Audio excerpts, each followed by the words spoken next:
So I felt really lonely in that it was hard to communicate what the stress felt like. I really struggled and I was extremely tired, and I think I was pretty good at hiding it though. Like, people that would meet me would probably think I had it together. Now that I'm surrounded by people that care about the mission as much as I do, it certainly makes things a lot easier.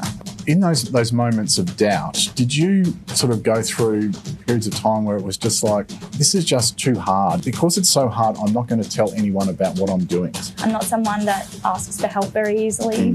I'm really good at giving the advice I don't take for myself. Yeah, that person didn't invest.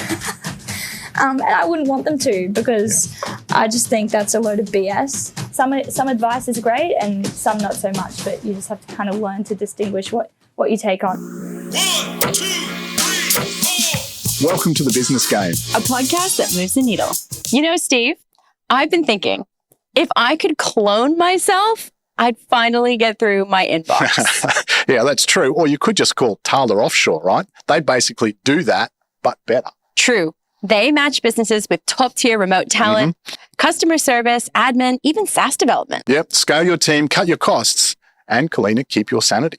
And their people feel like part of your own team, just without the extra desks. Yeah, exactly, right? Head to TaylorOffshore.com to get your new superstar team member onboarded in just a week. Thanks to Taylor Offshore for supporting The Business Game. Welcome to The Business Game, the show that breaks businesses down into real levels, from $0 to $200 billion, so founders can see exactly where they are and what comes next. On today's episode, our host, Steve Plummer, is joined by Holly Fowler, founder and CEO of Wable, a social networking app built specifically for the neurodivergent community. As well as earning Holly a spot on Forbes' coveted 30 under 30, Wable is already supporting thousands of users across Australia, New Zealand, the United Kingdom, and the US. Holly and Wable are tackling loneliness and exclusion in a way most platforms never have before. Let's dive in with Holly Fowler. Holly, it's great to have you on The Business Game. Welcome. How are you going? I'm good. Thanks for having me. I'm excited. Pleasure. Can't wait to dive into this. All right, so let's talk about the origin of Wable, because it's kind of a really interesting story in that you came up with the idea of when you were sitting on your butt watching Netflix, right? So there's some advice there about, you can sit around and watch Netflix and get really good ideas. So can you talk us through how that happened? Yeah, maybe that's the only silver lining that came out of the pandemic. But like many of us, I'm from Melbourne, and we spent the good part of 2 years on our couches inside our living rooms and locked away. But yeah, now that I'm employed by Wable, I could say this, but at the time I stuck in a little bit of TV during the workday on my lunch break as I was working remotely, and I came across the first season of Love on the Spectrum, which was, of course, full of amazing cast members from Australia, and then Netflix bought the rights and went and did more seasons in the US and so on and so forth. But I felt like at the time the show sparked a little bit of movement, and maybe perhaps people that weren't talking about autism were starting to talk about this show on Netflix. And I, like many people at the time, was using modern dating and social apps, and prompted me to think about what was out there in that space supporting the neurodivergent community, particularly autistic people. And I found that I thought there was a bit of a gap. And yeah, that's where the idea started. All right, fascinating story, Holly. Can you just talk us through that? Was it an instant spark, or did the idea just evolve over a series of episodes? Yeah, I was immediately drawn to the breakout star from the show, Michael Theo. He was so relentless in his pursuit for love on the show, and he really let the audience in on the challenges he faced as an autistic person when it came to dating. And I just absolutely loved his story. Next thing I did was DM him on Instagram, and I just wanted to ask him about the app, the idea I had, would he use it? And then we jumped on a Zoom call in lockdown with Michael, his mum, and myself. And they just said, we've been waiting for somebody to do this. If you do it, we'll back you 100%. So that was in lockdown. They were the first people I really even told about the idea. And that's all it was at the time. Fast forward to 2024, when we actually launched the app Michael was our ambassador, and we've gone on to do the Today Show and A Current Affair and The Project and all these amazing things together, and now have a lifelong friendship. But the best part about that is he met somebody that was on the app and is now in love. And so seeing him early days, you can't really write a story like that. It's just sort of all worked out so beautifully. Yeah.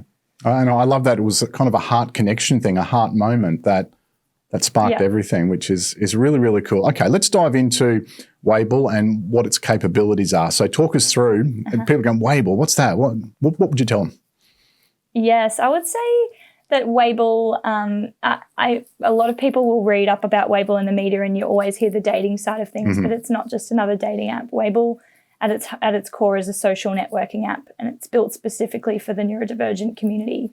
And the way that the app works is connecting our users together for dating and for friendship, but also connecting them with their place in the world. And when I say a place in the world, I mean through accessible jobs and accessible venues. So as users are matching, they can also find workplaces in their city where their needs are actually met, where they'll find inclusive hiring practices and all of those sorts of important things, as well as inclusive venues. So if we're matching and we make friends or we're going to go on a date, the app will show you inclusive places that you can go in your community as well. So it's really about combating two main problems the community faces, one being isolation and the second being the neurodivergent community are severely underrepresented in the workplace, despite being some of the brightest minds and creatives on the planet. Yeah. Yeah, cool. All right, your background is in marketing and broadcast radio. There's some overlap, right, between what you do now, the industry you're in now, and where you came from. When you first said out loud that I'm going to start a company, I'm going to create an app, what did people around you say? You're insane. I think when I said like I'm going to use all my savings and put start an app, everyone was like, you've never started a business before, you have no idea about anything to do with tech.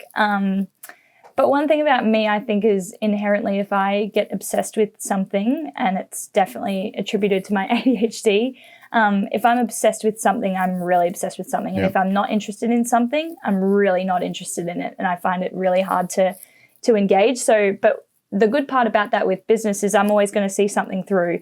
I was going to see Wable through for better or worse if it had have taken off or failed. Thankfully, it's been a success so far. But I think a lot of people probably thought, what the hell are you doing? I think I did sometimes too.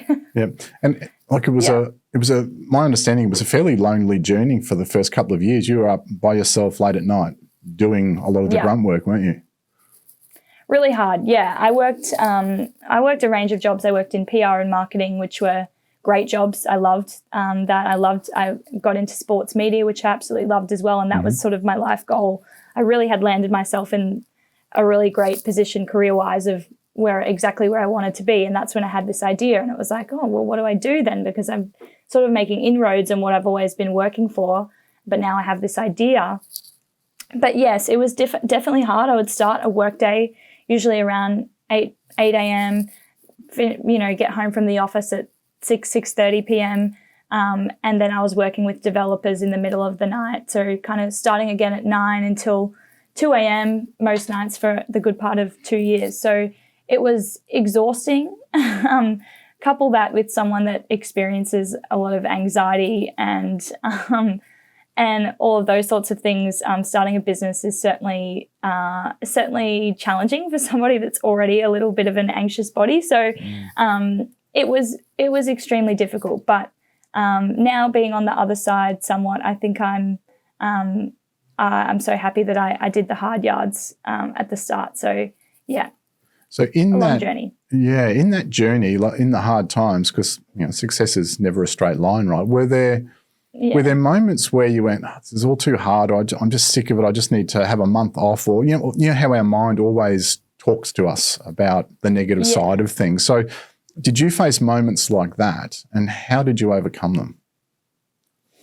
Yeah, I definitely did, particularly when I was in it on my own and I didn't necessarily have people to bounce ideas off of, or that I could that I could relate to. Like, I didn't know any other founders or entrepreneurs or anyone sort of in my life that was doing something similar or had done something similar. So I felt really lonely in that it was hard to communicate what the stress felt like.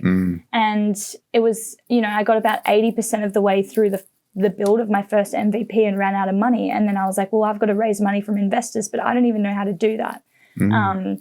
And so now I've completed now 2 capital raises. I mean, you learn a lot being thrown in the deep end. But yes, there's certainly times that I really struggled and I was extremely tired and emotional at times and dragging myself to work the next day. I think I was pretty good at hiding it though. Like, people that would meet me would probably think I had it together. But yeah, it was always a bit more interesting at home. But certainly once I got some investors on board and a board around me, that alleviated a lot of pressure that I was feeling. Not to say I don't feel pressure still, but now that I'm surrounded by people that care about the mission as much as I do, it certainly makes things a lot easier. Yeah. And did you, in those moments of doubt, did you sort of go through periods of time where it was just like, this is just too hard, and because it's so hard, I'm not going to tell anyone about what I'm doing. So did you create success in the dark, or were you talking about it to get that, that emotional support? Talking about it very much so in the dark. I think, I'm not somebody that likes to communicate that I'm not doing well or that I'm struggling, or I'm not someone that asks for help very easily.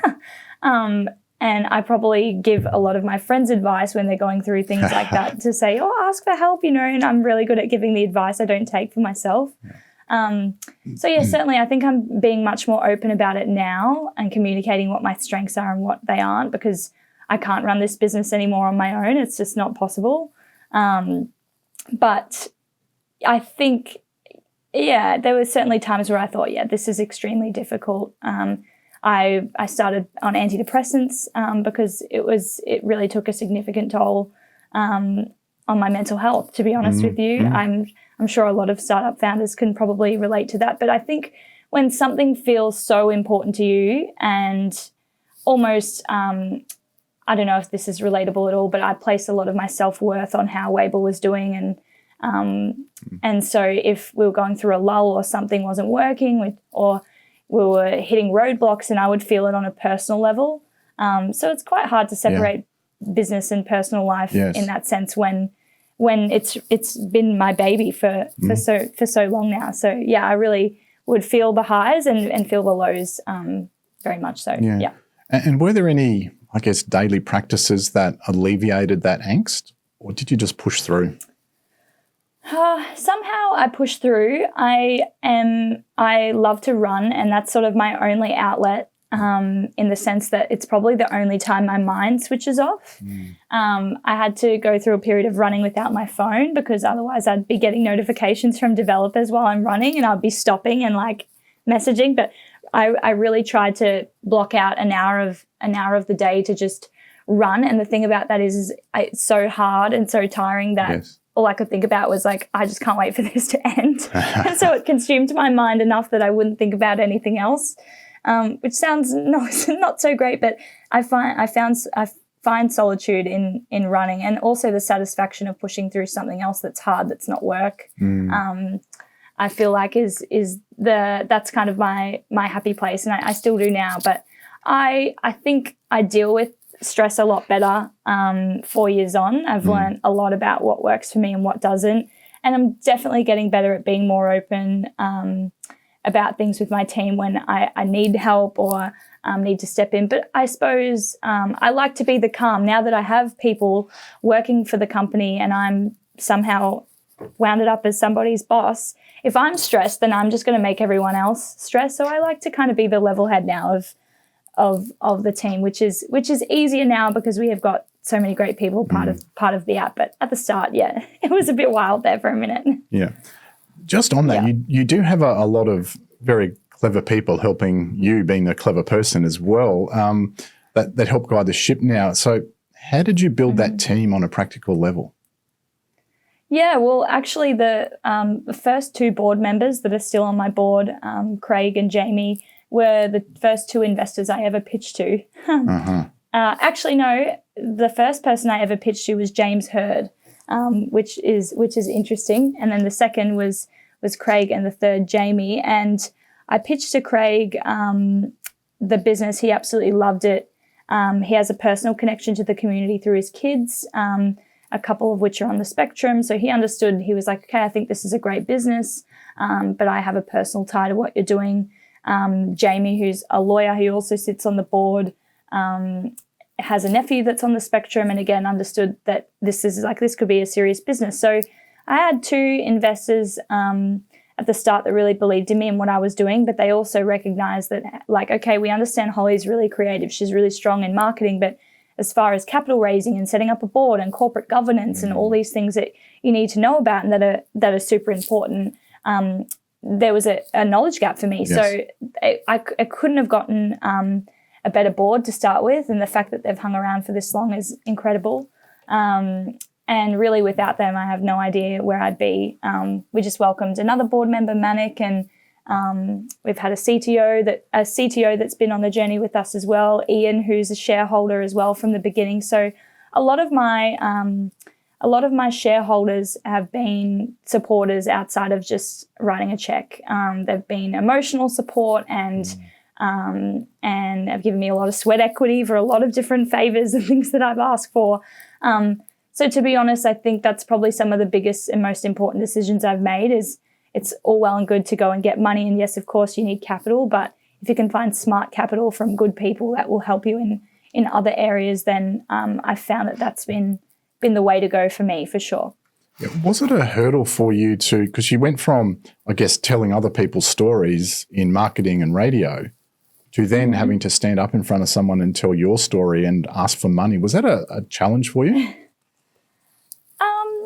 It was a challenge for me in that pitching, I feel like you really need to sell yourself. And I don't know if it's the Australian way, but people, I don't know, I feel like you don't want to be looked at like you're sort of big noting yourself. And that's something I struggled with, because that's your whole job, is to sell yourself. Yes. I think I'm getting better at it now, but I think there's a bit of that sort of tall poppy syndrome that we always talk about in Australia. So maybe some of that played into it, but eventually I found my groove. And I think because the story behind how I started Wable and the mission was so meaningful and impactful to me, it's really easy to tell the story. Yes. And I think it's really easy for me to communicate how passionate I am about what I'm doing, and how I know that I knew from day one, I just knew in my heart that it would be a success, and thankfully I was right. But I didn't find that hard to communicate to investors because it came from the heart. Yeah.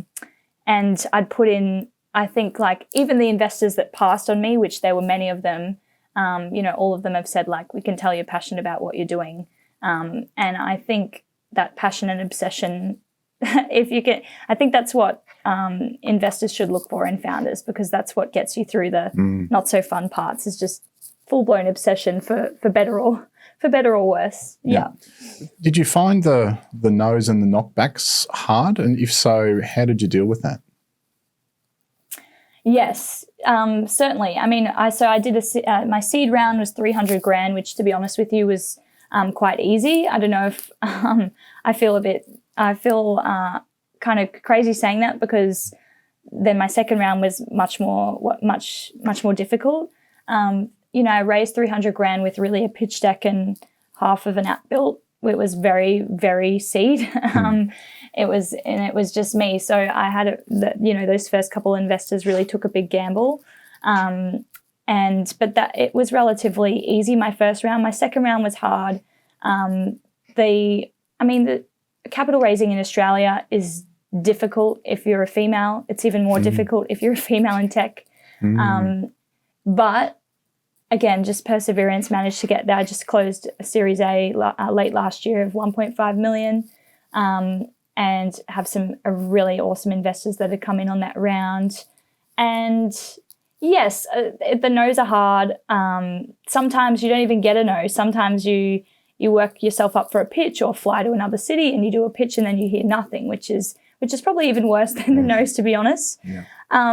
But you also learn a lot from those conversations. You learn, I've learned how to hone my pitch and to find out, and I know the questions that are going to be asked. I mean, now any investor is going to ask me something, I've probably already answered it. But yeah, I had a couple of doozies. I had one investor say that that potentially they would invest, but perhaps they would have preferred an older CEO, which was interesting. Wow. And so sometimes you just have to take it with a grain of salt. I mean, some advice is great and some not so much, but you just have to kind of learn to distinguish what you take on and what you don't. Yeah. So if someone was in a similar position to you about pitching, I've got to go and do my first pitch, is there a couple of little tips you could give them? Yeah, I think being really clear and being really clear on what the problem you're solving is and why. And I think it's all well and good to have a great idea, but if you can't deliver, then that's all it is. So I think being able to communicate why you're the person that should do it and why you'll see it through. And of course, you need to be able to communicate your numbers. Like if investors are going to pick you apart straight away if you don't know what you're talking about in your numbers. And that does not come naturally to me. I'm somebody who failed maths in school. So, a learning curve. I mean, I watched a lot of pitches. I don't know. I've always loved watching Shark Tank. I've always thought that was super cool. Yeah. Watching other people pitch. I mean, there's tons of content like that online. But then as far as finding investors, like I was looking for people that were investing, philanthropic investors, or looking at the biggest social and dating apps in the world and looking who backed them and who of those people, who are their friends and what circles are they in, and trying to get infiltrate those same communities or events and getting out and networking, watching pitch nights and all of those sorts of things are a great way to learn. But really you just have to start. I mean, I wish I kind of filmed my first pitch because it kind of would have been nice to look back on. But honestly, most investors know that it's nerve-wracking and, they don't give you too much of a hard time. Yeah. No, cool. Yeah. Yeah. Let's talk a little bit about the tech then. So your first version of Wable, was that a bit scrappy? And do you look back and laugh at any part of it, or has it all just been what you wanted from the start? Yeah. I was actually looking back on like our first designs and logos the other day, and I was like, oh man, this is not good. But at the time I thought it was so cool, So we've come a really long way. But yes, of course, as and we had a big pool of beta testers, and you're getting feedback left, right, and center, which is so helpful when you're building. But yeah, I think I refined things like 1,000 times. I'm such a perfectionist that the best advice I got early on was don't wait until it's perfect to launch. Just launch, because otherwise there would be no Wable. Yeah. It's still not. 4 years on, I still have more ideas of what I'm doing to improve the app, and that's happening all the time. But I was always sort of worried, it's not exactly what I want it to be. I can't launch. But the good part about that is in tech is, your first story that you're telling is always the launch, your app's on the App Store and other things. But if you add things later that you would otherwise would have liked at the beginning, it gives you more stories to tell along the way and more ideas for content. So sometimes it not being 100% where you want it to be can actually be a good thing. And also, like, your feedback from your customers is such gold that the app has taken so many twists and turns just based on user feedback. What I've thought might have been the right direction, in many cases wasn't. But I'm smart enough to listen to the customers, and that's the best thing. And they give you the best ideas. Like I have a pool of neurodivergent people who are passionate and who are creative and who are just incredible and share ideas and feedback with me all the time. So I'd be silly not to listen to them. Yeah. What was one of those that you went, man, I never thought of that came from, from the market? Yeah. Well, there's been many things, just sometimes small things like when we were beta testing, I would go so granular as to, okay, this is page 1 of the app. Here's page 2. Would you have expected this to appear on page 2 or this page? And actually making a decision about the flow around sign-up processes, how user-friendly it was, verification checks and all those sorts of things. shortening some things where I was collecting too much information at the beginning. I think that was the most valuable feedback. It actually made me dial back some of the plans that I had, because actually keeping things simple and keeping things really user-friendly was always key. But a lot of apps on the market ask for so much information that it almost deters a lot of people. For us, we dialed it right back, but what we dialed up was the security. So where other apps might not have as many security layers, we had more, but the information we asked for was always very much simple and easy to get involved and get on the app, which is, I think, has been key. Yeah.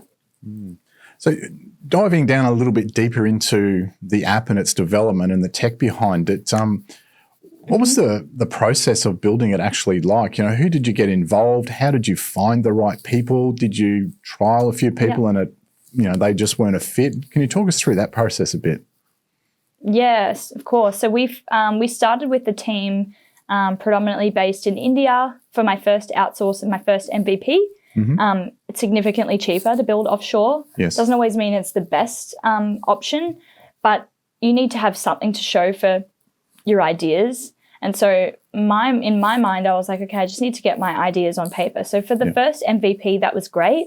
But, cheap isn't always best. And I learnt that the hard way.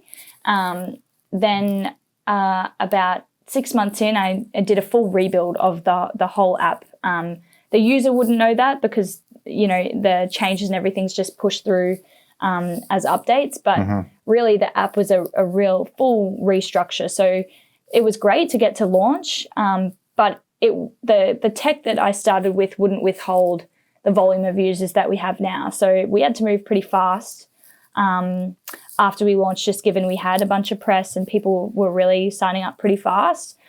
So that was always a bit of anxiety in the back of my mind, like, okay, we need to rebuild this and make sure that the app can withhold who's coming. And so we worked on that really quickly. We changed teams. We have a team now half based in Vietnam, half in Australia, which is great. We're across a couple of time zones. And our security separate team is based in Australia. So yes, they've been a really important part of it as well. So lots of learning. I think developers, coders are some of like the most intelligent people in the world. Sometimes at the beginning, it was like they were speaking another language. Yeah. I'm so involved in that process, which I'm really glad that I am. Because I've learned a hell of a lot. So anybody that says you have to have experience in tech to be a tech founder is lying. And Airbnb and all these other apps are a good example of that. But there are some incredible coders out there. And I think now what's next we'll be bringing somebody in full-time in-house in Wable. Outsourcing's great though. And I think that for a lot of startup founders, that it's reality that it's a good place to start. But once you grow and you're able to get better resourcing and get people in your team involved, it makes changes and enhancements so much quicker and more exciting. All right, can we role play just a little bit here, Holly? So I come to you, look, I've got an app, right? I'm really excited about it. I've got an app. Where do I start? What would you tell them? First thing I would say is be very clear on the idea first. Hey guys, just a quick break to thank our affiliate partner, HubSpot. We are thrilled to announce our partnership with HubSpot, the ultimate all-in-one CRM platform. HubSpot helps you streamline marketing, sales, and customer service with powerful tools to grow your business faster. From lead generation to automations, it's got you covered. By using the link in the description, you not only get to start your HubSpot journey for free, but you'll also be supporting our work here on the show. Now it's back to today's episode. I would be doing some testing around even just family and friends around actually understanding who your target audience is and if they even want something, like this, survey your friends, your family, or a group of people that you could get and actually validate your idea a little bit. I think is probably the most important thing because it's a big undertaking. You want to make sure you've validated the idea and that there's actually a need for what you're doing before you go and spend the money and build. Outside of that, I would say to talk to other talk to other founders in your shoes or in the same industry and ask for advice. I mean, I now having built Wable, I have a small group of people where, well, it's was small, asking me that exact same question on LinkedIn and Instagram, and now I set up just free webinars like this just for us to chat and talk through ideas and help other startup founders that were that are now sort of where I was in 2020 today, to help them get going. So I think the best thing you can do is ask people, and even asking people that are even more ahead on the journey than you are. I asked some pretty big favors of people, like some pretty amazing founders from the beginning. And if you approach it the right way and they think you're onto something or you have a good idea, sometimes they'll be more than willing to help you. But if you can have the conversation the right way, I'd say speak to other founders and validate your idea within your community first. Yeah. And just on that, I can see people going, oh, gee, I don't know if I could reach out to, I really want to talk to X or Y, or I'm a bit nervous about reaching out. Did you find that other founders, and particularly ones that were quite a bit ahead of you, were they open to conversations like that? Because, people are very busy, right? Like, the world is busy, business is busy, tech is busy. Yeah. Should people be a bit nervous about that or not so much? Yeah, I mean, you're going to get some people that won't respond, but you'll be surprised at some who do. I'd say keep it simple. You don't go send a huge, big essay about what you're doing. Just be really short and be succinct on what you're actually asking for. The first person I pitched to, I think I mentioned, was James Hurd. Yes. Because I listened to him on another podcast, on a sports podcast, and I knew he was working with some founders in the tech space. And whilst he loved what I was doing, he couldn't invest because he was invested in a company that is in a similar industry. But what he did was connect me with the founders of that company, who ended up being a bit of a mentor to me, and who is a big app, and who I got some really valuable advice from, was able to WhatsApp with these founders and ask them, like, who did you use for development in the first stages? I'm thinking about spending X amount on this. Is this too much? Am I on the right track? Here's as far as like sending my pitch deck to them before I even started pitching. Is everything right in here? I think if you can massage those relationships in the right way, that you're being really meaningful and succinct in what you're asking for, then you'd be surprised who would be willing to help. And now, I think because I've been through that, I'm more inclined to try and help people where I can. And I think because a lot of founders remember what it's like being at that beginning stage in those shoes, that there are definitely some really amazing founders out there who will give you some help and some guidance. And who better to hear it from than someone that knows exactly what you've gone through, or what you're going through. So I wouldn't be nervous about it. Yeah, I guess it's a beautiful example of that old saying, yes, no, or maybe are the only three answers you're going to get when you ask a question of someone. Right. So, exactly. Yeah. And I've had many no's, but I've also had some really great yeses. Yeah. So, but I'm inherently a person that will just ask. I've always sort of been, like you say, if you don't ask, the answer's always no. And yes. I think it's in the way you approach it. But if I haven't asked for some things, I wouldn't be in some amazing rooms and experiences that I've managed to somehow weasel my way into. So, you always got to ask. Who cares if someone says no? I think eventually you get used to so many no's that it just doesn't matter anymore. It's like rejection therapy. Yeah. Yeah. All right. Let's fast forward to the remarkable success that you've had, and congratulations on all you've achieved too, Holly. It's really inspirational to look at. But we're talking the Forbes 30 under 30 list in 2025. You've had a billboard in Times Square, of all things. You've been on. You mentioned multiple, national media for interviews and so forth. So. It's been one heck of a ride for you. So at this stage, while your company is growing quickly and you're finding yourself in the spotlight as a founder, what feels harder to you, I guess, is it making the product better or keeping yourself mentally steady while you're building it?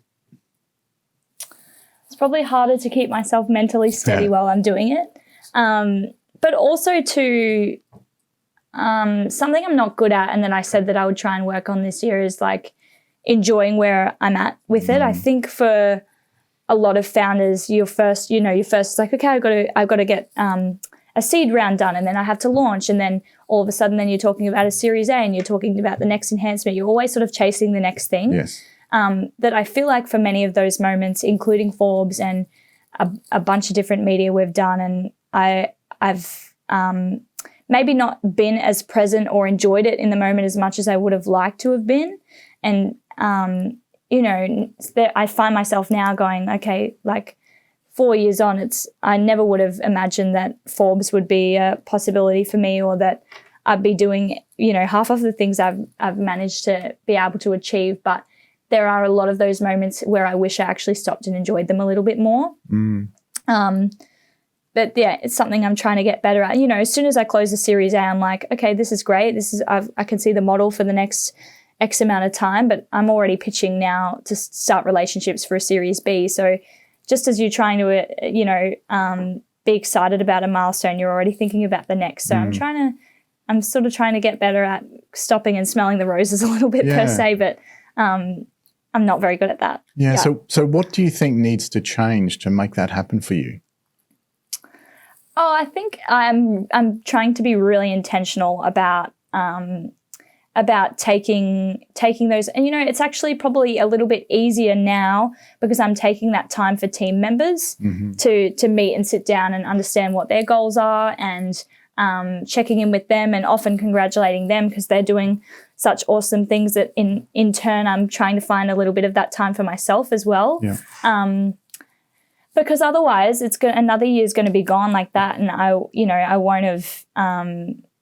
won't have really sat and reflected on how far we've come. But yeah, I mean, and even inside some of those moments, I think I looked back the other day on a clip on the project that was like our first love story, which was incredible. I was so busy during that month that I remember finally sitting down and watching it. I just burst into tears because I was like, oh wow, like I knew it was meaningful and so exciting that we had this like first couple, but you just get so caught up with a million different things pulled in so many different directions that, being able to pause and experience those moments as a founder is super special. And same with like our first interview on A Current Affair was just as about a week after we launched, but a week before that I was in hospital, was really unwell. Like the stress had actually really built up in my body. I had a cyst burst in my body a week out from our launch, and then a week later I was on A Current Affair. So whilst it might look like really exciting and funding announcements and all of those things, a lot of people don't see some of the really crappy parts behind the scenes of what it takes to get there. So I'm trying to share some of that as well, because I think it's important to know that none of it comes easily, and it's actually all right if you don't have it together all the time. I think I think that makes you just human. Yeah. Yeah, and it's really interesting. You mentioned that seeing the the first couple come together, like that's life changing for people. And so what you are doing is changing other human beings' lives. That's kind of cool, right? It's so cool, and I still pull up that clip, and I get emails all the time from many different people, mostly parents of their sons, daughters that are on the app, and some of the emails are incredible. I've actually pin like 3 of them to the top of my inbox if I'm having a bad day, or if I'm like, oh gosh, this is so hard, I'll go back and read them or watch some of the clips of like our success stories, and it reminds you why you started. So sometimes you just have to kind of hold on to that with all your might to get you through the not so fun times. But yeah, when you know you're making a difference, it's easier to keep showing up for yourself when things are difficult. Yeah. Yeah. Just on that and difficulty and change and so forth. So what did you assume being a CEO would be like and feel like versus what it actually is like day to day? Oh yeah. I mean, it's so, I think when you hear like CEO, you think, oh, big flashy boardroom, and this is coffees and CEO of CEO of a big corporate is very different to CEO of a startup. It's minimal sleep, it's folding up into a tiny ball on a plane to try and get to a meeting overseas or wherever you're going. It's running hot all the time. But the best part about it, for me at least, has been just learning, and being curious has been so important. But I even communicate like with my team. I'm like, I've never been a boss before. You're learning a new job, and so am I at the same time. So even that vulnerability and openness, I think for a lot of people is refreshing, because I'm like, this is my first time doing this too. So let's like help slack. each other. Yeah.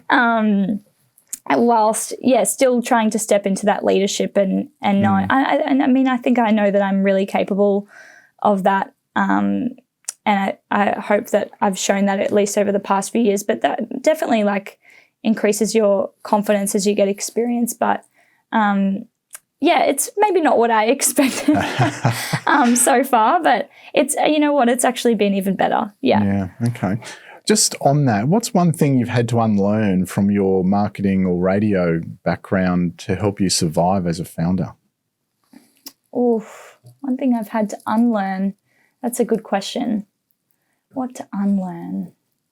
Had to unlearn maybe that everything has to be perfect, like in marketing and radio as well. Like I would record a radio shift and I would go back through it 100 times and cut things out if they weren't perfect. And, everything that I ever did before that was perfect. I would not produce a piece of work. I would not send out a press release or anything that I didn't think was perfect or that I'd played with 100 times. So that's really difficult for me to unlearn. I think I'm still unlearning it. I'm getting better. But being a perfectionist in startup land can significantly halt where you're at in your progress. So I've definitely had to unlearn that, but also now I'm trying to unlearn that I have to do everything. Like I just still do a lot of jobs and wear a lot of hats and all of that, but now I'm in a position where I've hired people who are the best at what they do. And so now the hard part is like letting go a little bit. Nobody wants to be micromanaged. That's certainly not the business I want to be in. But when it's your baby, you're like, oh yeah, but these people are here because they're even better at that than what you are. So now I'm unlearning that I have to do everything because I did at a point. At the start, I'm founder, CEO, accounting, marketing, development. And so now, taking a step back and unlearning that is a learning experience as well. Yeah. Was that uncomfortable for you? Yeah, definitely. I think.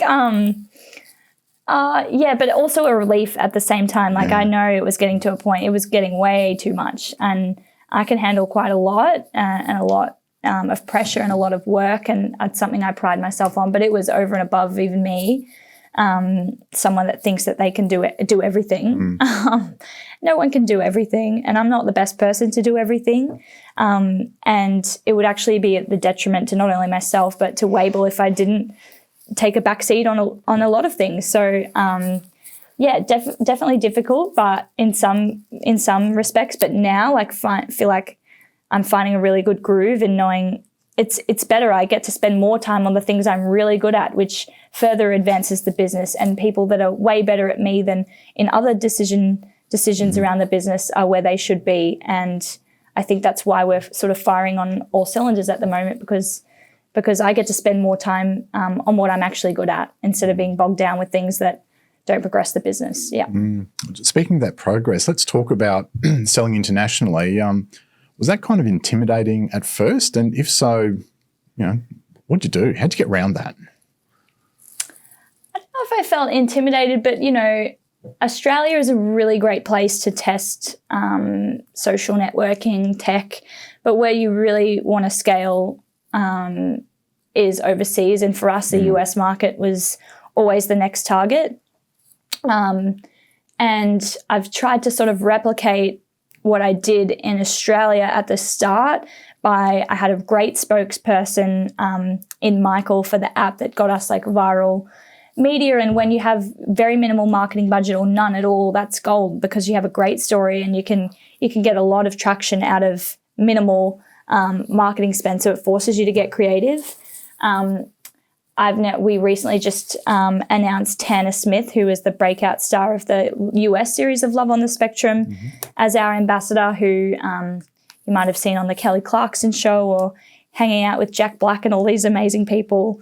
You know, that's like dream stuff to me that he's an ambassador for our app. So we've come a really long way. So definitely hasn't been intimidating per se to launch into a new market, but it's a big fish. And it's, you know, I think that a lot of people are like, what's this Australian startup kind of out here, you know, trying to launch into the US market. So, but it's been done before, and I think that it can be done again. And a prime example of I was on holiday in September in New York, and I've been chasing a journalist at the Daily Mail for a while to write a story, because they've got, for better or worse, if you love the Daily Mail, a lot of people read it. And anyway, I'd been going back and forth with the journo for a number of weeks, like, come on, write something, you know, please, this is what's happening, which is kind of what I'm good at. But anyway, so while I was in the US, I got a billboard up in Times Square and just shot a picture through to the editor, and that pulled the trigger. And that day I was in a cab, in a yellow cab, taking an interview for the Daily Mail on my holiday. So, things like that are pretty amazing, especially when I'm so early in the journey of just having turned the app on overseas. So things are going well so far. But and we actually just hired someone on the ground in the US as well, which will be really helpful, because can't manage it all from the Australian time zone. So it's good to have a footprint on the ground in the US in our employee out here, Midge, who's amazing. Yeah. I mean, I've been to Times Square a number of times, and every time I've been there, I'm looking around. It's quite the vibe, right? So I'm really curious. Yeah. How did you get a billboard in Times Square? Well, secrets for startup founders out there. It's not as hard as you think. You can get, you can buy a billboard actually pretty cheap. So that's what I did. I designed up a billboard. It didn't cost a hell of a lot of money. It wasn't a huge marketing spend, a little bit. Anyway, got the billboard up there. I think it played twice an hour for 24 hours for a whole day. So I went out in Times Square on a seriously hot day in September and took 1,000 pictures, and like I said, shot the one to the Daily Mail, and then they published that on Daily Mail US and UK, which is syndicated like a gazillion times. So I was like, ROI is done. I just got like a huge chunk of press just from this one billboard. So that's why I say, like, you know, I think people go, oh, well, you can't do anything if you don't have these big marketing budgets and things like that. I think being a startup founder forces you to get really creative and do a lot with little. And we've managed to get some seriously good traction on virtually no marketing spend in our first year. Now, thankfully, we've got a bit more to play with. Having just closed 1.5 makes things a little bit easier. But still, I'm still looking at ways to get creative and get a bang for buck. So yeah, if any startup founders need some help with their billboard in Times Square, they can hit me up and I'll help. Yeah. Oh, fantastic. We get the Business Game podcast up in lights in Times Square. Yeah. We should do that. Absolutely. We should. Yeah. Yeah. Well, we'll give you a call after we wrap up. Oh yeah, yeah. All right, fantastic. Hit me up. Yeah, great. Holly, were there any systems or habits or decisions that you put in place really early, which seemed really, I guess, almost premature at the time, but you're glad you put them in place?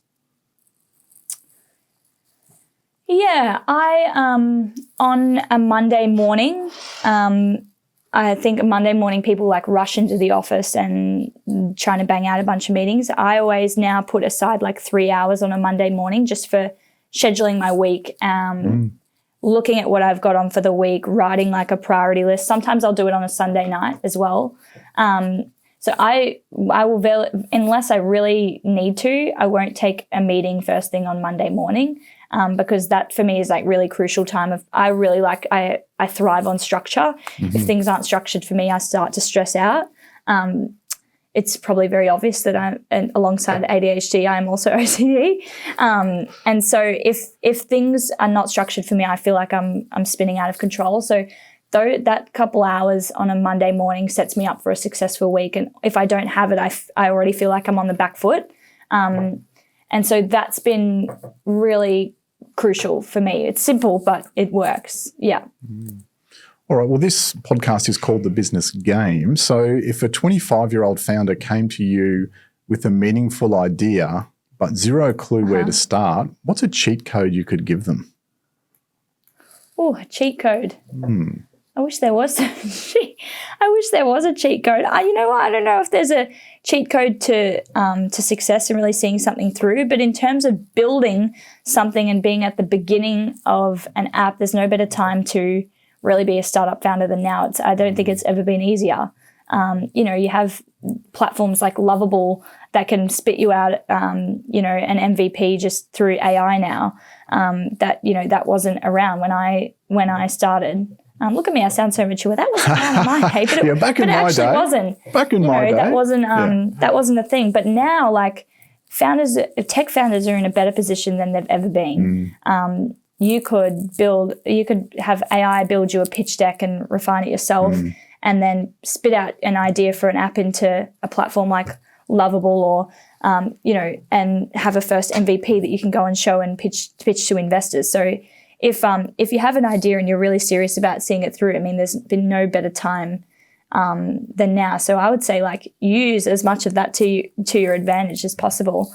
But as far as, like, outside of, an MVP and excelling beyond that point, I mean, I don't think there's a cheat code beyond that. It's just like, if you want it enough, if you can weather the storms enough, because it's certainly not difficult and it's not for the faint-hearted. Yeah. So I don't know if there's a cheat code past that other than just, like, pure obsession and persistence, no matter what. Yeah. Yep. Right. Just before we do start to wrap up, Holly, just almost a reverse cheat code. So I'm really curious, what's one piece of startup advice you hear all the time, but you secretly think is kind of rubbish? I'm trying to think. Startup advice. A lot of the advice, some advice that I find a little bit difficult, and I could be outing myself here a little bit, but sometimes you get advice. I get LinkedIn messages all the time from business coaches, mindset coaches, entrepreneur coaches who've never been in the position of a startup founder, who just think that they can offer a piece of advice or a mindset coaching document that's likely AI generated and try and sell it to founders. Here's how to start your small business. And I'll look into those people, and more often than not, they've never started a business before. So I think founders should lean on other founders more, because I think you can get really honest and relatable advice and experiences that way, as opposed to, like, you don't have to go and pay for a big fancy business coaching course or anything like that, to be successful. I think you try and speak to people that have been in similar shoes. Yeah. So I don't know if that answers your question too well, but I have to think of more specific advice. I'm sure I don't know if this is advice, but somebody told me that in order for Wable to be successful, that I should step aside as CEO because I'm too young. And that person didn't invest. And I wouldn't want them to, because I just think that's a load of BS. I don't think it matters your age. I think if you have the determination, and in some ways, a level of, I don't know if the right word's naivety, but a level of just risk-taking that comes with being younger potentially can be an advantage. I mean, I started Wable in my very early 20s. If it went terribly, what do I have to lose, really? So I think there's a level of freedom in that comes with young founders with grit, as opposed to somebody that maybe has more to lose. That maybe sounds, I don't know if that sounds a bit grim, but I've had some interesting advice that I've had to go, okay, thanks, I'll take that on notice, but thanks, but no thanks. Yeah. Well, look, there's many ways to be right as well, right? Doesn't mean someone's advice is right for you in that right moment. So Exactly. Yeah. But on the flip side, I've probably had more good advice than bad advice, to be honest. But it's all about, I think now I know enough that I can single out what's important to me and what's not. And I mean, everybody in business wants to give you a piece of advice, and some of it you'll take and some you won't. And I think that's okay. Yeah. All right, Holly, before we wrap up, we have what we call a rapid fire round where I ask you 10 questions and we get you to answer really, really quickly, right? So it's a question, answer, question, answer, question, answer. All right, so you ready to go? You ready to go through the gauntlet? Ready. All right. Okay, let's do it. Okay, what was your first job? My first job, I worked at tennis court, and I worked in the pro shop. Okay. Yeah. If you weren't doing what you do now, what career would you choose? I've been radio. Best investment you've ever made? Wable. Yeah. Of course you were going to say that, right? Yeah. Yeah. What's your go-to? Of course, no better investment. What's your go-to productivity hack? Ooh, time mapping, scheduling. If I feel like I've got a million things to do, I will like time block my day. Like you get 2 hours on this, 2 hours on that, almost like how a lawyer works on billable hours, except I can't bill any of them really. Yeah. Well, you can bill yourself, I suppose. Yeah. One piece of tech you couldn't live without? Ooh, I couldn't live without maybe Instagram. A big piece of, I use Instagram more for business than for fun. Yep. And TikTok, founders that aren't utilizing TikTok have to be using TikTok. Yep. In the office or work from home?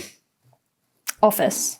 Yes, I'm almost gone from working from home. I did it for so long that now I hate it. Yeah. I like having the routine. So working in the office is for me. Okay. Early riser or night owl?